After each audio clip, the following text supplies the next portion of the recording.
Kata kelompok saya ada Nafizah Kirai dan Izares Ramadhani, Muhammad Fadil, Faris Madalai Rahman, sama ada Sahawil Fikri. Ovarium berfungsi sebagai tempat penyimpanan sel telur yang belum matang yang telah ada sejak lahir. Nah, yang kedua ada tubang Fallopi. Tubang Fallopi berfungsi sebagai saluran jalannya sel telur atau ovum. Yang ketiga ada Fimbriae. Fimbriae itu berfungsi menangkap sel telur sehingga tubang Fallopi dapat mengangkutnya.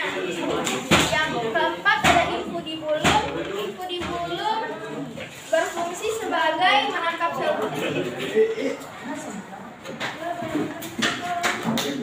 Lendir yang membantu menyalurkan sperma dari vagina ke rahim saat berhubungan seksual.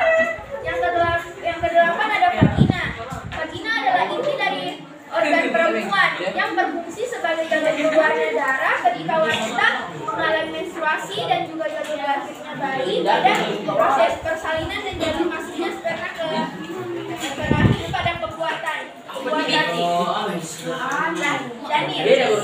Sekian dari kelompok saya. Maaf jika ada kesalahan kata atau kata yang kurang jelas. Assalamualaikum warahmatullahi wabarakatuh. Ingin bertanya, mengapa bisa terjadi menstruasi pada wanita? Saya akan menjawab pertanyaan dari kelompok 1. Dari mengapa bisa terjadi menstruasi pada wanita? Menstruasi karena telur yang salah. Ada pada sini juga. Karena telur yang sedang melahirkan akan dilepaskan oleh ovarium dan terjadi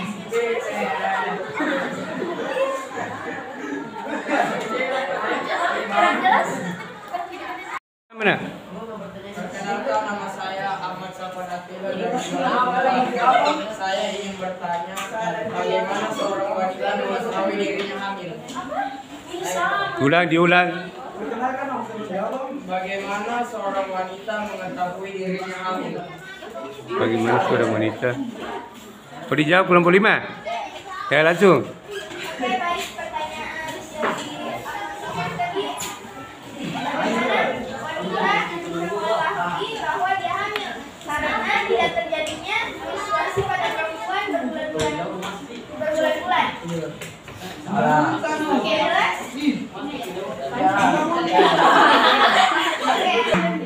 Assalamualaikum warahmatullahi wabarakatuh. Waalaikumsalam.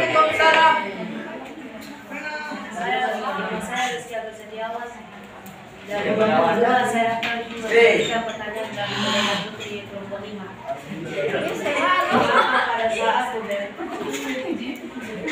Mengapa pada saat wanita mengalami menstruasi? Pertanyaan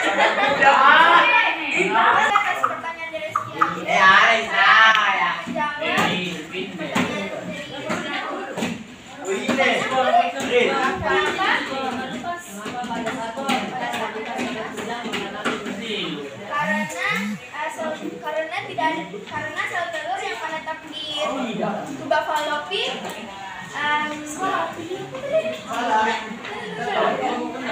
karena sel telur yang sudah matang akan memasuki tuba Fallopi selama 15 menit. Karena tidak adanya sperma masuk, sel telur akan turun ke rahim dan terjadinya menstruasi. Iya. Warahmatullahi wabarakatuh. Waalaikumsalam warahmatullahi wabarakatuh. Perkenalkan, nama saya Istika Syarinda, perwakilan dari kelompok 1. Saya akan mempresentasikan fungsi organ reproduksi pada wanita. Yang pertama itu ada ovarium. Ovarium itu berfungsi sebagai tempat untuk memproduksi dan menyimpan ovum atau sel telur. Yang kedua itu tuba Fallopi. Tuba Fallopi itu berfungsi sebagai tempat berjalannya sel telur dari ujung tuba Fallopi atau infundibulum menuju rahim. Nah, yang ketiga itu ada Fimbria. Fimbria itu berfungsi sebagai untuk menangkap sel telur sehingga tuba Fallopi dapat mengangkutnya. Nah, yang keempat itu ada intudibulum. Intudibulum itu berfungsi untuk menangkap sel telur yang sudah matang agar bisa menuju tuba fallopian. Nah, yang keempat itu ada uterus. Uterus itu berfungsi untuk memberi makan dan menampung sel telur yang telah dibuahi sampai menjadi janin atau sampai siap untuk dilahirkan. Nah, yang keenam itu ada endometrium. Endometrium itu berfungsi sebagai tempat untuk menempelnya sel telur yang sudah dibuahi.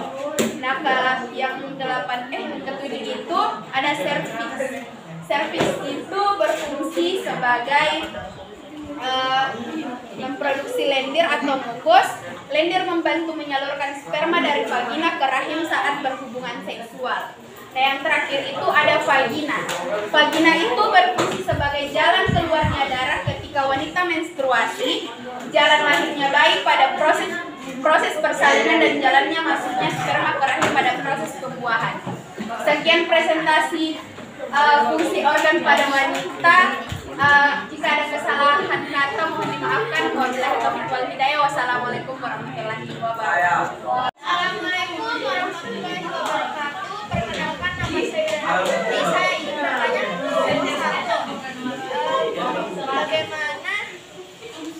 bagaimana proses terjadinya anak kembar. Apa? Baik, saya akan menjawab pertanyaan dari sebelumnya. Saya tadi kenapa bisa? Bukan kenapa bisa, bagaimana proses itu? Karena adanya sel telur.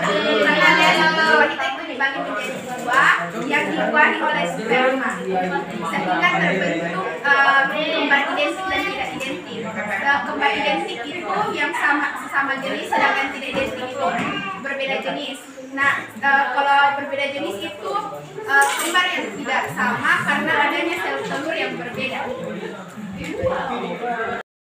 Ya, silakan. Yang masuk akal kan yang mau gambar kasihkan di orang. Yang kok Assalamualaikum warahmatullahi wabarakatuh. Perkenalkan, nama saya Masa Penatila dari kelas 4. Pertanyaan dari kelompok kami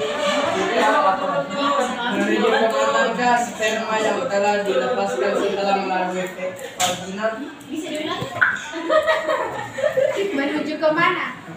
Saat kita melewati vagina, sperma menuju ke ovarium, lalu kemudian menuju sel telur, kemudian sel telur itu dibuahi oleh sperma.